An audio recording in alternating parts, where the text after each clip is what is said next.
Tome su asiento, por favor, hermanos. Como una recapitulación, ¿sabe usted que el mensaje fue para 7 iglesias? Cuando iniciamos este estudio le decía yo de que capítulo 1 habla acerca de la manifestación de Jesús a Juan, sorprendente lo que Juan mira, y el Señor le dice, escribe las cosas que has visto. Está viendo Juan esa manifestación para él gloriosa y nueva de Jesús. También le dice, escribe las cosas que son, y aquí está hablando de la situación que la iglesia estaba viviendo en ese tiempo, o las iglesias estaban viviendo en ese tiempo, que es el capítulo 2 y el capítulo 3 de Apocalipsis, y luego le dice, y las que han de suceder después de estas, que son del capítulo 4 al capítulo 22. Y lo que realmente, diría yo, nos interesa a nosotros profundamente, aunque todo es maravilloso, pero si pudiéramos ponerle un orden de prioridad, no de importancia, pero de prioridad, es los capítulos 2 y 3, porque como parte de la iglesia podemos identificarnos con alguna iglesia. Podemos identificarnos con la iglesia de Éfeso y ser una iglesia que haya perdido el primer amor. Podemos identificarnos con la iglesia de Esmirna, una iglesia que está pasando o está en medio de un ambiente de gran lucha y tribulación. Podemos identificarnos con la iglesia de Pérgamo, una iglesia que estaba donde está el trono de Satanás, y en medio de eso hay siempre remanentes, aunque la iglesia de Esmirna y la iglesia de Filadelfia, el Señor no le recrimina nada. Curiosamente le mencionaba yo que la iglesia de Esmirna era una iglesia que estaba pasando tribulación, porque la tribulación nos purifica, hermanos, es la realidad. Y la iglesia de Filadelfia, que en este caso era una iglesia que tenía la comisión y estaba funcionando en la comisión de hablar de Cristo y de predicar el Evangelio. Y eso es sumamente importante, hermano, que nosotros en cada círculo que nos movemos podamos comprometernos a predicar el Evangelio. Amén. Fíjese que he estado yo por medio de las redes sociales, ¿verdad?, enviando algunos mensajes y todo eso, y me sorprendo cómo es que especialmente la comunidad católica, que déjeme decirle, con todo respeto lo voy a decir yo, los católicos no son genuinos cristianos y siguen en idolatría y siguen en ese tipo de dogmas que ponen la autoridad de un hombre al mismo nivel de la autoridad de la palabra de Dios, con dogmas que bajan la persona de Cristo poniendo al mismo nivel la persona de María como cointercesora, con dogmas donde se veneran santos, imágenes, que realmente es prácticas de idolatría que Dios aborrece. Pero me he sorprendido cómo ataques me han dicho falso profeta, engañador, ladrón, lobo rapaz, de todo, hermano, ¿verdad? En eso. Y en ese sentido, pues a la misma vez también me siento contento porque de una u otra manera uno, al llegar la luz y la verdad, tiene 2 reacciones. La verdad o nos cambia o nos incomoda, ¿verdad? O nos salva o nos condena, es la realidad, ¿verdad? Y mi intención no es poder condenar, sino poder dar lo que la palabra de Dios dice. Pero cuando se evangeliza también, de una u otra manera, eso nos ubica y nos hace acercarnos más a Dios y nos hace cuidar nuestras acciones. Porque si alguien me dice a mí, por ejemplo, cualquier tipo de situación, ladrón, ¿cómo me quito eso? Simplemente no robando. Se me dice mentiroso, ¿cómo me quito eso? Diciendo la verdad. Es decir, cuando nos enfrentamos a esa etapa de poder dar a conocer nuestra fe, nos compromete, nuestra fe nos compromete.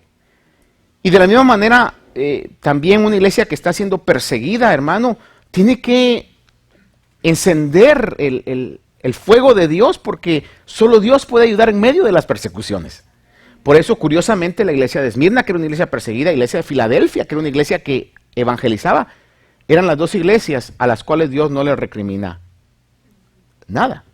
Sin embargo, las otras 5, Dios les recrimina y les dice, tengan cuidado porque si no voy a quitar el candelero. Y en el caso de la iglesia de Esmirna, y a esto hago otro paréntesis, y puede ser que no nos identifiquemos con una iglesia en particular, pero puede ser que yo como parte de la iglesia y usted como parte de la iglesia nos identifiquemos y digamos, yo me inclino un poquito más a, ojalá todos digamos, ¿verdad? Estoy indeciso si entre Esmirna o Filadelfia. Pero algunos podríamos decir, ay, yo soy puro Éfeso. Otro quizá pueda decir, qué terrible porque me estoy pareciendo mucho a Pérgamo. O a Tiatira. Ojalá ninguno se parezca a la Odisea. Cuando lleguemos a la Odisea vamos a ver también por qué, ¿verdad? Pero en este caso, el mensaje a la iglesia de Tiatira, y esto nos identifica a nosotros, y recuérdese, el mensaje es para la iglesia, para que la iglesia pueda recomponer su camino. Hermanos, nosotros los humanos, Dios me libre en ninguna manera de venir y señalar, ¿verdad?, a cualquier persona del mundo o de la iglesia, pero nosotros los humanos estamos tan acostumbrados a la bondad de Dios, tan acostumbrados a la bondad de Dios, que cuando viene un juicio de Dios decimos, ¿por qué? Porque estamos tan acostumbrados a la bondad de Dios. Pero si fuéramos a lo que la palabra de Dios dice, como lo dijo el profeta Jeremías, por la bondad del Señor no hemos sido consumidos. Porque realmente ya tendríamos que estar 6 pies bajo tierra. Muchos de nosotros, y no todos nosotros. Porque hemos fallado, porque hemos mentido, porque hemos deshonrado, porque hemos hecho muchas cosas que merecíamos el castigo. Pero en la bondad y la misericordia de Dios, su misericordia se ha extendido. Y la bondad de Dios es para que nosotros recapacitemos. La bondad de Dios para su iglesia es que podamos corregir nuestro camino. Cuando el Señor viene a la iglesia de Tiatira, y note que esta era una carta que literalmente el mensajero iba a leer enfrente de la iglesia. Saca el pergamino, iba a decir, mire, esta carta viene directamente de Dios. El apóstol Juan la recibió y viene directamente de Dios para esta iglesia. Imagínense abrir una carta y que la identificación de esta carta sea, dice, escribe a la iglesia de Tiatira, el Hijo de Dios que tiene ojos como llama de fuego. Ya ahí me pongo en advertencia, porque lo que está diciendo es, no se me escapa nada, todo lo miro. Y aparte de eso dice, y cuyos pies son semejantes al bronce bruñido o bronce pulido. Está diciendo, lo veo todo y cuídate, porque tengo pies de bronce bruñido. Y eso habla de juicio. Verso 18, cuando habla de eso, está hablando acerca de esa importante mención, que tiene ojos como llama de fuego, es decir, que todo lo ve, y que juzga todas las cosas también. Tiatira, para ponerle una imagen geográfica, le decía yo de que comenzaba la ruta postal entre Éfeso, Esmirna, Pérgamo y Tiatira. Ese era el orden como estaban las iglesias en Asia Menor, lo que hoy se conoce como Turquía. Podríamos identificar a Tiatira, quizás la mayoría de nosotros vamos a identificar a este personaje, una mujer vendedora de telas púrpura que se llamaba Lidia, que se menciona en el libro de los Hechos. Hechos capítulo 16, del versículo 14 y 15, le leo, dice, cuando habla que Pablo estaba en la ciudad de Filipos, a donde se escribe la carta a los filipenses. Pablo estaba ahí, dice, y estaba escuchando cierta mujer llamada Lidia, de la ciudad de Tiatira. Lidia era de la ciudad de Tiatira. Y le identifica como una vendedora de telas de púrpura. Era una de las ¿cómo se llama esto? Los trades, de los comercios que identificaban a Tiatira. De una especie de molusco o de criatura del mar, extraían de eso un líquido púrpura que era muy preciado, que lo utilizaban para teñir telas. Entonces, las telas púrpura de Tiatira era algo codiciable, era algo muy valioso. ¿Sabe que hay diferentes lugares que se caracterizan porque los recursos naturales a veces permiten que den ciertos productos y los productos de ese lugar son famosos porque son muy buenos? O en otro punto quizás dicen, en ese lugar vaya y compre, por ejemplo, zapatos porque son muy buenos. Todos los artículos de cuero, de piel, allí son muy buenos. O le dice, en ese lugar, mire, ahí compre plata, ¿verdad? Porque es buena y es barata. O en otro lugar compre ahí a cuestiones de madera porque son muy buenos artesanos, etcétera. Pues Tiatira se caracterizaba porque las telas de púrpura eran lo mejor. Y entonces Lidia era comerciante de esas telas de púrpura. Y dice que ella adoraba a Dios y el Señor abrió su corazón para que recibiera lo que Pablo decía. Cuando ella y su familia se bautizaron, dando a conocer que había habido una genuina conversión, dice, nos rogó diciendo, si juzgáis que yo soy fiel al Señor, venid a mi casa y quedaros en ella. Y nos persuadió a ir. Ahí se menciona que esta mujer llamada Lidia era de esa ciudad de Tiatira, donde el Señor escribe la cuarta carta a las iglesias. Amén. Amén. ¿Estamos ahí? Versículo 19. Versículo 19. La carta comienza diciéndole el Señor. Recuerde que se identifica como aquel que tiene los ojos como llama de fuego, como que fueran ojos de láser, ¿verdad? Dice, yo conozco tus obras. Aquí no necesariamente está hablando de obras malas, porque si usted lo mira, comienza a hablar de obras buenas. Dice, tu amor, tu fe, tu servicio y tu perseverancia. Y que tus obras recientes son mayores que las primeras. Wow, uno dice aquí, wow, qué maravilloso, qué bueno. Se introdujo medio advirtiendo, pero a la misma vez también nos está diciendo que conoce, Dios ve lo que estamos haciendo como iglesia. Y dice aquí que las obras recientes son mayores que las primeras. Dios todo lo ve y considera todo. Pero aquí viene el punto, y es un punto bien delicado. Pero aunque la iglesia tenía obras, estaban apartados, óigame bien esto, de lo que realmente, del núcleo de lo que es ser iglesia. Escuche esto. Aunque tenía obras y el Señor veía las obras, se habían desviado del núcleo de lo que realmente es iglesia. Le voy a decir algo. El mundo en general, la sociedad en general, no tiene problema con la iglesia o las iglesias si hacen obras. Son bienvenidas. Ahí no hay problema. El problema es con el mensaje que marca que pecado es pecado y que Dios aborrece el pecado. El mundo quisiera que las iglesias fueran instituciones sociales de beneficencia y de ayuda y estaría contento con eso. Para el mundo estaría ideal de que las iglesias se encargaran de hacer obra social, pero que no hablen del evangelio. Sin embargo, lo que hace que la iglesia sea iglesia es el mensaje del evangelio.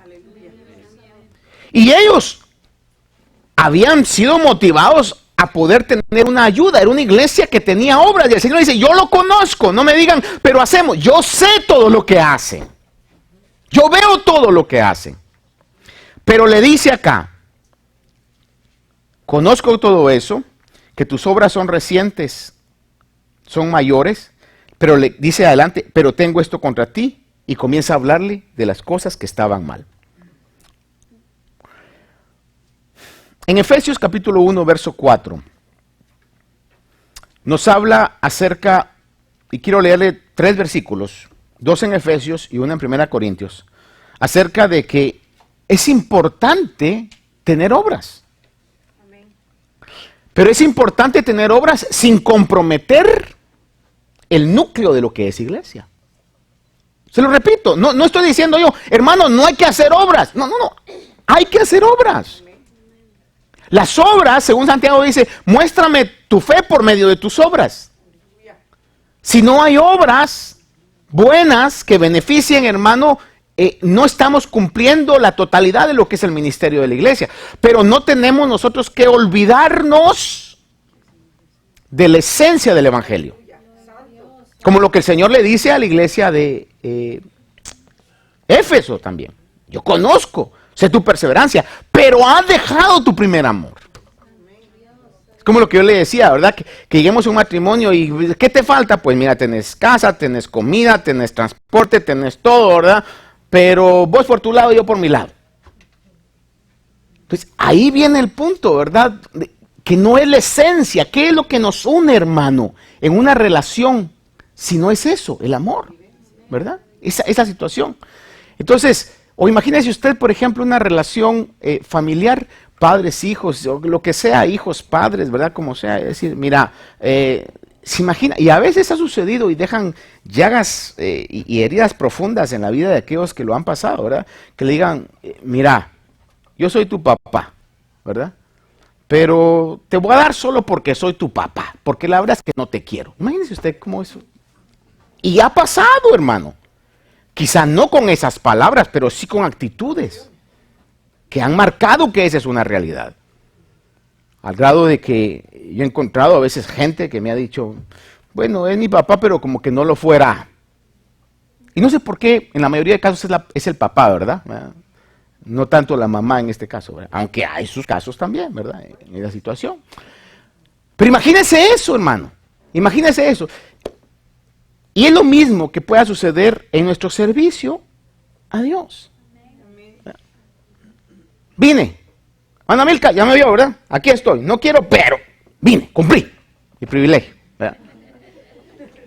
Sí cumplió, pero no cumplió, pues. O sea, está cumpliendo, pero a Dios no lo podemos engañar en eso, ¿ya? Por eso tenemos que venir y decir, ¿qué tanto está ese fuego? Y si no, pues avivarlo, hacer algo, ¿verdad? Para eso. De la misma manera, el Señor está diciendo, conozco tus obras. Las obras son importantes. Como que un padre diga, bueno, entonces, porque hay los otros extremos. ¿Te ha faltado amor? ¿Hijos les ha faltado amor?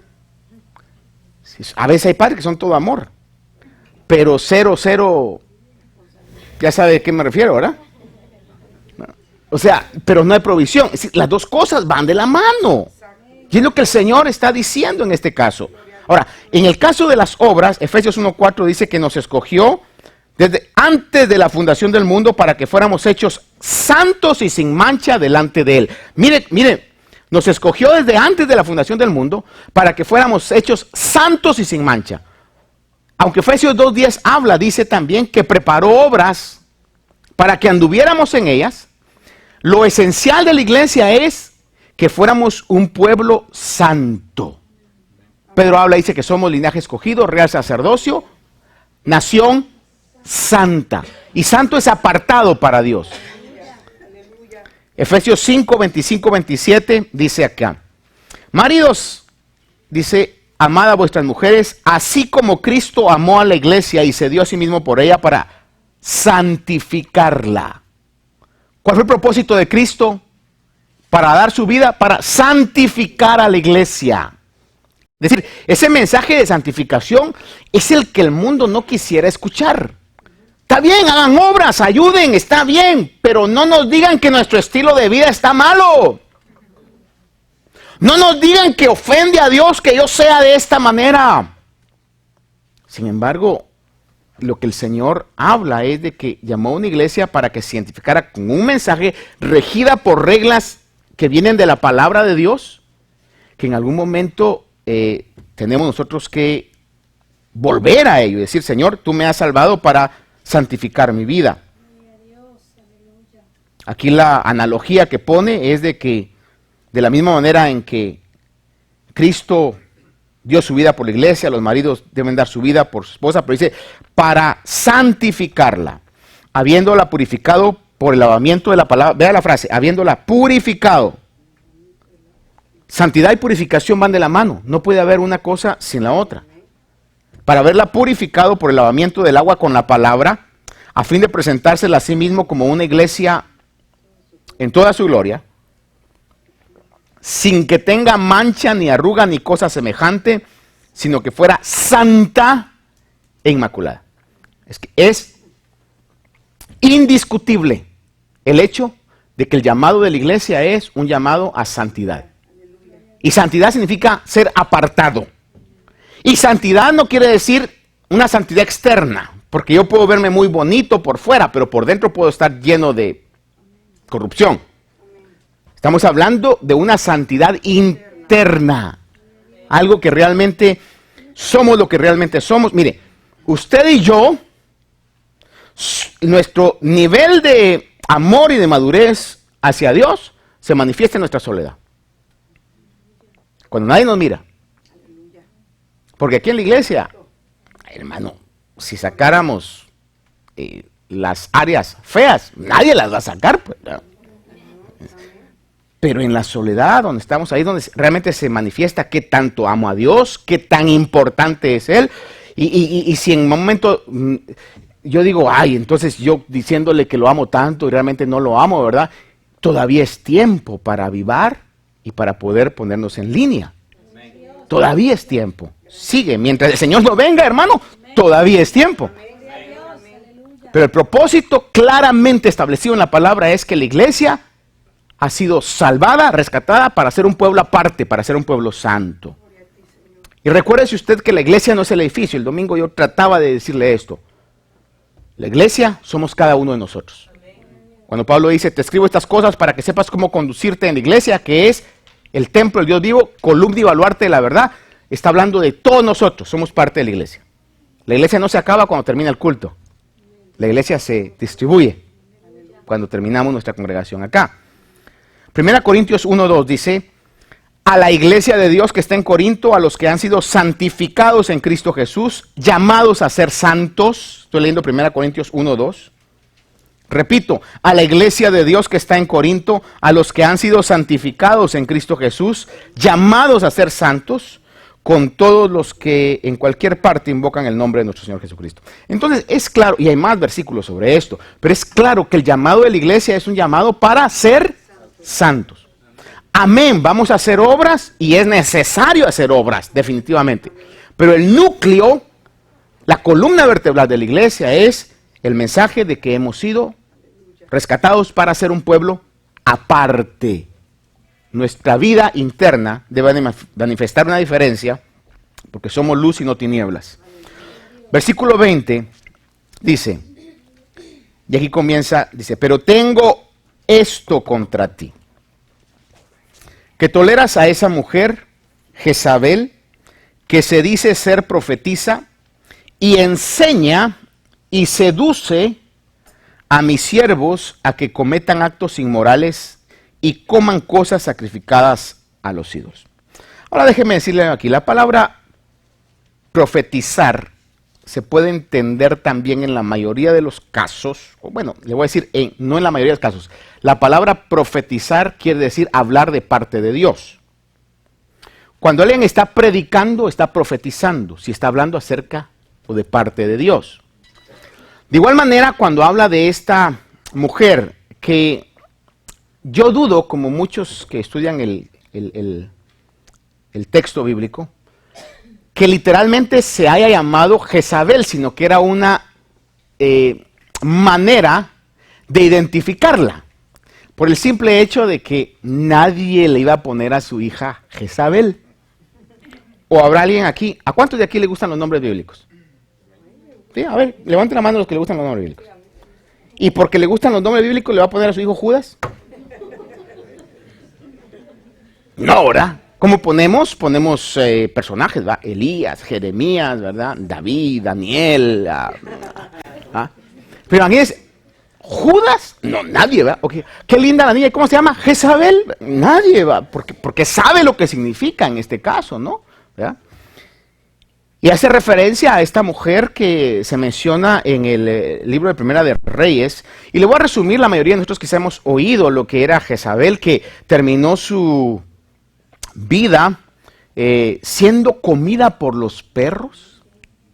Mire, No se encontraron sino las palmas de sus manos nada más, ¿verdad? Porque sus restos iban a quedar como excremento en la tierra, que era lo que se había profetizado acerca de ella, tan llena de maldad, que influenciaba a un rey de Israel llamado Acab. Primera de Reyes, capítulo 21, versículo 25 y 26, dice de esta manera: ciertamente no hubo ninguno como Acab que se vendiera para hacer lo malo ante los ojos del Señor, porque Jezabel, su mujer, lo había incitado.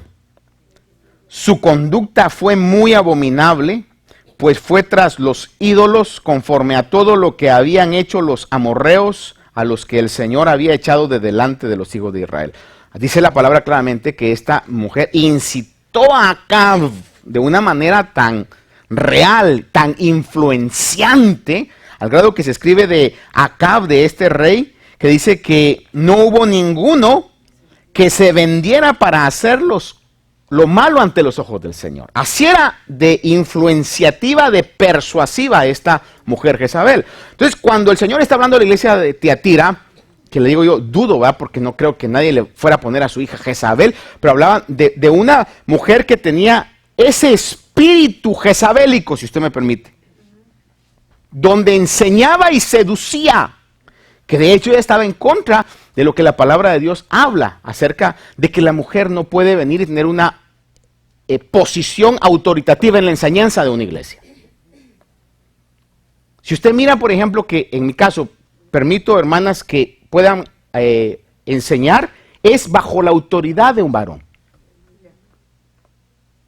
Yo personalmente, en el caso de que dicen pastoras, realmente va en contra de lo que la palabra de Dios dice. Se le llama pastora a la esposa del pastor por la función que desarrolla. Pero en el orden de Dios debe haber una enseñanza, porque Dios así lo quiso, de parte de un varón. Y todo aquello que pueda funcionar bajo la supervisión, bajo la responsabilidad de un varón. Es lo que Dios ha establecido. Pastor, no me gusta, peleese con Dios entonces, pero conmigo no. Pero así es lo que la palabra de Dios dice. Y en este caso entonces, esta iglesia, y ese es el punto que yo veo tan crítico acá, con tal de caer bien a la sociedad. Decía un hermano que yo respeto mucho, un maestro de la palabra en inglés, que decía: cuando nos adaptamos al mundo para caerle bien al mundo, estamos menospreciando el poder del evangelio. Cuando yo vengo y adapto, hoy va a haber noche de lucha libre, hermanos, inviten a los hermanos para que vengan a la iglesia, porque la gente no quiere venir, ¿verdad? Y estamos poniendo todo tipo de programa que para atraer, lo que estamos haciendo es minimizando el poder del evangelio. Cuando la palabra de Dios se da, la palabra va a hacer el cambio que tiene que hacer y que solo la palabra de Dios puede hacer. A veces nos ha golpeado. Yo le agradezco a Dios cuando me ha golpeado la palabra. Digo, ay, esa palabra que leyó, ese mensaje, ese me dolió, pero me cura. A lo menos me ubica, hermano. Es el poder de la palabra de Dios. Pero en este caso, entonces, para poder estar de acuerdo con todo lo que estaba sucediendo en la sociedad que vivían, habían permitido que esta mujer tuviera una posición de hegemonía, de autoridad, en este caso, hermano. Y entonces, no solamente enseñaba, sino que seducía. Si no me da tiempo a terminar con Tiatira, seguimos otro día, pero le tengo que decir esto, para que entendamos bien este concepto. Porque dice que esta mujer llamada Jezabel, que se dice ser profetisa, estaba muy parecido al caso de el profeta Balaam, que era más que un profeta, un agurero, un adivino, ¿verdad? Y esta mujer dice que se dice ser profetisa. Y vea esto, dice que enseña y seduce a mis siervos. Dos cosas, enseña y seduce a mis siervos a dos cosas: a que cometan actos inmorales y coman cosas sacrificadas a los ídolos. Ahora, en la ciudad de Tiatira, fíjese que la historia revela que habían grupos de trabajadores que hacían un tipo de uniones. Cuando hablo de unión es unions, ¿verdad? Uniones laborales. Por ejemplo, usted sabe que si usted está en cierta industria, por ejemplo es electricista, hay unión de electricistas, unión de carpinteros, unión de dueños de restaurante, unión de maestros, unión de médicos, hay ciertas uniones. Y en ese, como sindicato también, ¿verdad? En este caso se manejaba mucho eso. Y las uniones tienen una influencia grande. Por ejemplo, me han comentado hermanos a mí, de que cuando se pertenece a cierta unión, dice, y no se está en unión, alguien puede dar el trabajo a un menor precio, pero si no se está en unión, lo lamento, pero tiene que ser alguien que esté en unión. Y me decía alguien la otra vez ahí, hermano, si para cambiar un foco los que están en la unión cobran 1 hora, pero como está en unión, entonces tiene el respaldo de la unión. Lo mismo sucedía en ese tiempo. Y aquellos que no estaban fuera, excluidos de la unión, estaban en desventaja.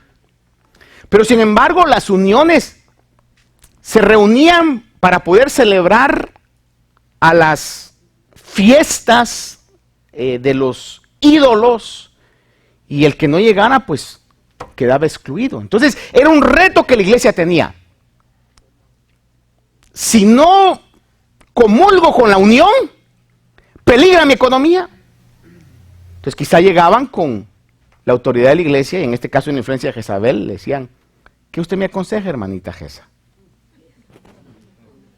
Y lo clásico sería, y lo que muchas veces llega a los líderes y a los pastores y a los líderes, espero que ese no sea nuestro consejo, ¿verdad? Mire hermano diácono, hermano anciano, mire, yo fíjese de que voy a tener que dejar de ir a la iglesia porque me han ofrecido otro trabajo y entonces usted sabe, aquí uno si no trabaja no come, ¿verdad? Y entonces, ¿qué tengo que hacer? ¿Cuál va a ser nuestra respuesta? Sí, hermano, mire, Dios sabe, ¿verdad? Y a veces el mismo pastor, mire, no, está bien porque si usted no prospera, no va a prosperar su familia y pues ¿cómo vamos a sostener la iglesia si no hay familias que sean prosperadas?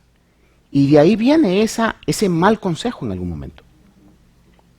Un consejo donde estamos minimizando el peligro de poder comulgar con el mundo. Y fíjese que me invitaron ahí, tengo que participar en la orgía espiritual, ¿verdad? Tengo que comer también lo que sacrifican a los ídolos, porque si no, pues me van a ver de menos. No tenga pena. Y aquí viene algo que en ese tiempo se manejaba y se manejó desde el año 0 hasta el año 300 más o menos, que era una especie de gnosticismo, pero le llamaban como dualismo, que enseñaba esto. El cristiano son 2 naturalezas, la nacida de nuevo y la vieja naturaleza. La nacida de nuevo es espiritual, la vieja naturaleza es carnal. Si pecas, pecas con el cuerpo, pero tu espíritu está sellado y está guardado. Entonces no te preocupes. Mire que para que pueda alcanzar ese puesto tengo que meterme con la mujer del jefe y no importa, pecas con el cuerpo nada más, tu espíritu está sellado. Pareciera ilógico, ridículo, gracias hermano, sí, pero era la verdad. Con tal de tener contentos a todos, le decía, don't worry about it, lo que peca es tu cuerpo, tu espíritu está sellado, selladito ahí, hermético, eso no lo toca nada. Y entonces se manejaban al grado que dice que enseñaba y seducía. Y cuando hablamos de seducción estamos hablando de una influencia, pues, ¿ya?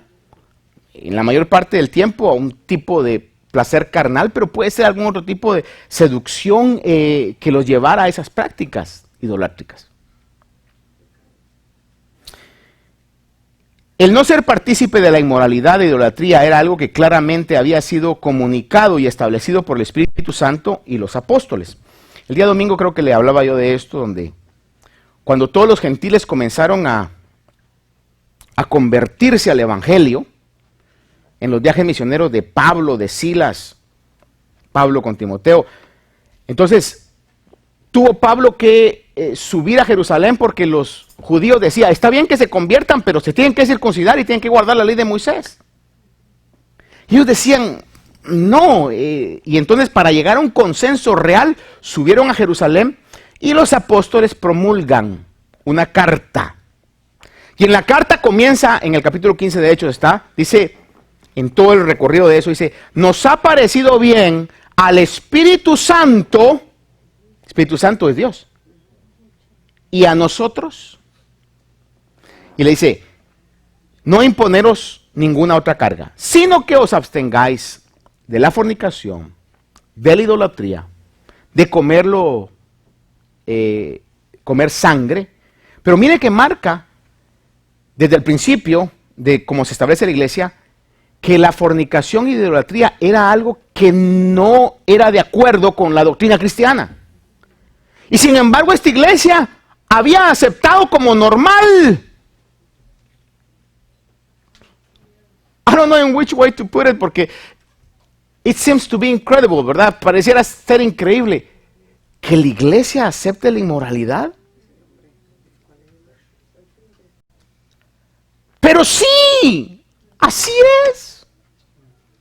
Habían llegado a aceptar la inmoralidad y habían llegado a aceptar la idolatría por la influencia de ese espíritu.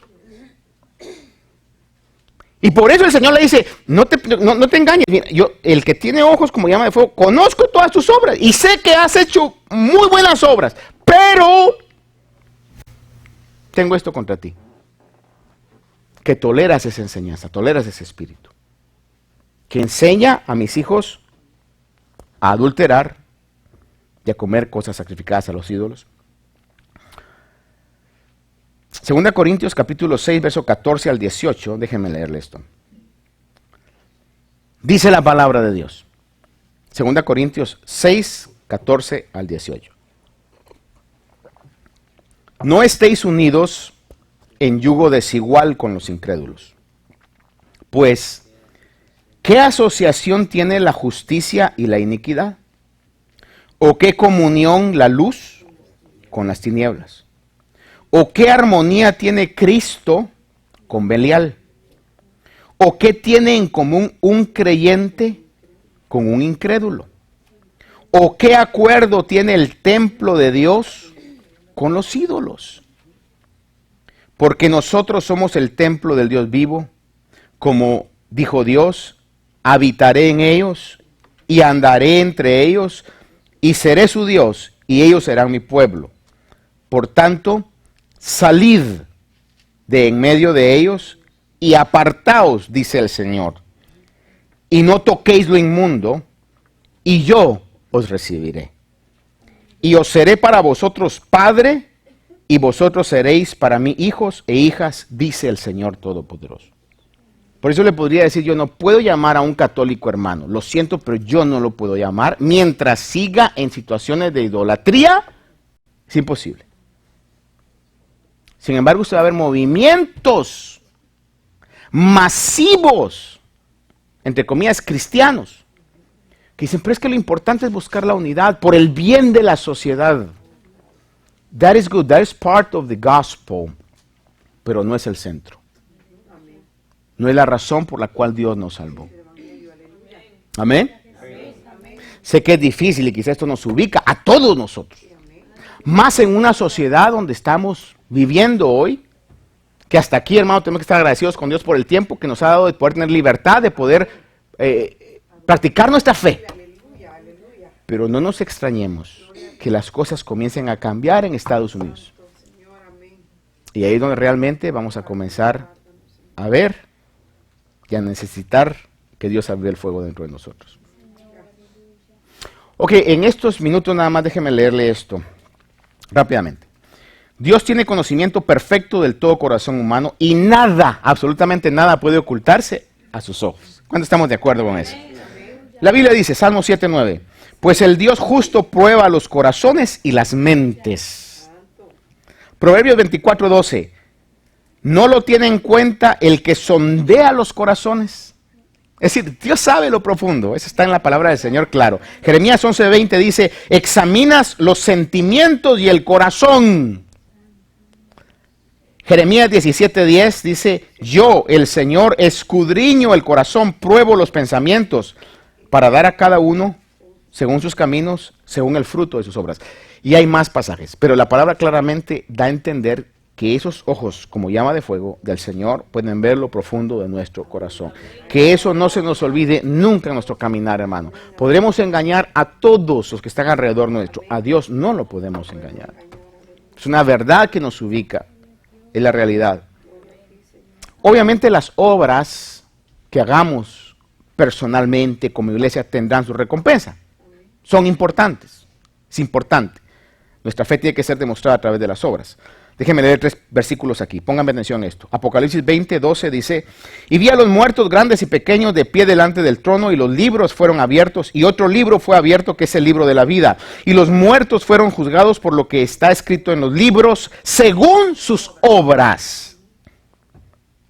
Y el mar entregó los muertos que estaban en él, y la muerte y el Hades entregaron los muertos que estaban en ellos, y fueron juzgados, cada uno según sus obras. Alguien podría decir, ya ve, pastor, entonces las obras son necesarias. Pero si va unos versículos más adelante, dice, y todo aquel que no fue encontrado en el libro de la vida, fue arrojado al lago de fuego. No importando qué tantas buenas obras haya hecho. Lo que da la clave es si nuestro nombre está en el libro de la vida. Y ahí en adelante ya comienzan las obras como una consecuencia. Mateo 16:27 dice que el Hijo del Hombre ha de venir en la gloria de su Padre con sus ángeles y entonces recompensará a cada uno según su conducta. Pastor, ¿cuándo nos irán a pagar? Lo que es una pregunta válida, que no deberíamos hacer, ¿verdad? Pero porque ya lo que tenemos ya es mayor que lo que merecíamos. Pero pensando, pastor, ¿pero cuándo vamos a cosechar lo que hemos sembrado? Porque mire, yo sirvo, porque mire, yo hablo, porque yo he sufrido por el Evangelio, porque yo aporto. Espérese, la Biblia dice que vamos a ser recompensados. Pero va a ser, según lo que la palabra dice, es cuando el Hijo del Hombre venga en la gloria de su Padre. Pero que va a haber recompensa, va a haber recompensa. Hoy es tiempo de siembra, hermano. Romanos 2:6, hablando acerca de Dios, dice que pagará a cada uno conforme a sus obras. Verso 24 de Apocalipsis 2, ¿verdad? Pero a vosotros, aquí le está hablando al remanente de esa iglesia, que no se había mundanalizado, que no había comprometido la fe. Dice, pero a vosotros, a los demás que están en Tiatira, a cuantos no tienen esta doctrina, esa doctrina de inmoralidad, esa doctrina de idolatría, que no han conocido las cosas profundas de Satanás como ellos las llaman, os digo, no os impongo otra carga. Y esa de las cosas profundas de Satanás era algo que ellos mismos habían citado por la misma doctrina del dualismo. O sea, está como alguien que en una oportunidad una persona X que tenía un liderazgo comentaba algo y decía, es que tuve que ir a cierto lugar y me tuve que meter en ese lugar, decía, ¿verdad? Solo, bien lejos, en un país bien lejos, ¿verdad? Y le preguntaban, pero hombre, ¿qué andabas haciendo ahí solo? ¿Verdad? Y dice, es que uno como pastor tiene que saber cómo se mueven las tinieblas, decía. Hermano, si para eso lo investigó en el internet, ¿verdad? Es decir, y en esa doctrina que estaba ahí, se metían aún a esas profundidades, esas cosas terribles, ¿verdad? Creyendo que no iba a haber ninguna contaminación. Pero sí hay contaminación, hermano. Sí, mire, hay contaminación hasta con las compañías, dice la Biblia. Que las malas compañías corrompen las buenas conversaciones, dice una, buenas costumbres, ¿verdad? Verso 25. Dice, no obstante, dice, lo que tenéis, retenedlo hasta que yo venga. Y cuando habla en el verso anterior que dice, yo no os impongo otra carga, es porque este remanente, ya con el sufrimiento de ver toda la mundanalidad de los que se dicen llamar iglesia y ellos realmente queriendo esforzarse, dice, no les voy a imponer otra carga, ustedes simplemente manténganse así y lo que tienen, reténganlo. Muy similar a lo que Pablo habla en Corintios 10:12. Primera de Corintios dice, por tanto el que cree que está firme, tenga cuidado de no caer. Mire que no caiga. ¿Está firme usted? Hermano, sí, no nos confiemos. Sigamos en una búsqueda. ¿Verdad? Seamos responsables con alguien. Nuestra familia, tu esposa, esposo, a nuestra salud espiritual. Seamos responsables. Mire, no tenga pena que alguien le diga, hermano, ¿ya oró? ¡Ay, usted quién es para juzgarme! Mire, si no le está diciendo si ya robó, no está diciendo que si ya se emborrachó, le está diciendo que si ya oró, le está diciendo algo bueno. ¿Verdad? Y se le dice, no, hermano, tengo un mes de que mire ni siquiera 5 minutos. Entonces, hermano, ¿verdad? No se vaya a descuidar, ¿verdad? En ese sentido. Porque a veces hasta eso nos molesta, ¿verdad? Es como cuando alguien está tratando de... Porque todos queremos tener una salud excelente y tener un... De todo sentido, ¿verdad? Pero cuando nos dicen, ¿y has estado cuidándote en lo que has estado comiendo? ¿Has estado haciendo ejercicio? ¿Verdad? ¡Ay, quién te crees vos para juzgarme! Pero queremos estar bien, entonces tenemos que darle cuentas a alguien, pues, ¿verdad? En ese sentido. Nuestra salud espiritual de igual manera. Seguimos otro día. Padre